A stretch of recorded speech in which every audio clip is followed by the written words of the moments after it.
Heroine Samantha ఈ నెల ప్రారంభంలోనే రెండో పెళ్లి చేసుకున్నారు. గత కొన్నాళ్ల నుంచి వస్తున్న రూమర్స్ నిజం చేస్తూ దర్శకుడు రాజ్ నెడుమోరుతో కొత్త జీవితం ప్రారంభించారు. కోయంబత్తూరులోని ఈషా యోగా సెంటర్లో లింగపైరవి సన్నిధిలో వివాహం చేసుకున్నారు.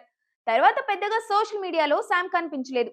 ఇప్పుడు భర్తతో కలిసి ఫారిన్ ట్రిప్ లో ఉన్నట్లు ఫోటోలు పోస్ట్ చేశారు. డిసెంబర్ 1న సమంత పెళ్లి జరిగింది. 4 రోజులకే సినిమా షూటింగ్ లో బిజీ కూడా అయిపోయారు.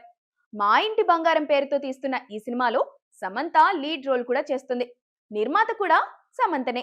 ఇప్పుడు చిత్రీకరణలో కాస్త గ్యాప్ దొరకడంతో భర్త రాజ్ తో కలిసి పోర్చుగల్లోని లిన్సన్ సిటీకి వెళ్లిపోయింది. అక్కడే షికారు చేస్తూ ఎంజాయ్ కూడా చేస్తుంది.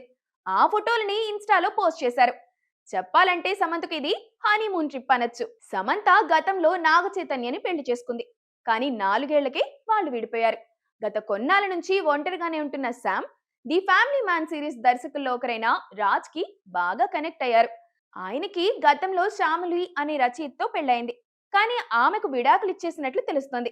అలా పెళ్లి బంధంలో చేదు అనుభవాలు ఎదుర్కొన్న వీళ్ళిద్దరూ రీసెంట్ గా కలిసి కొత్త జీవితం ప్రారంభించారు. సమంత నిర్మిస్తున్న సినిమాలకు రాజ్ కూడా సహనిర్మాతగా వ్యవహరిస్తున్నారు.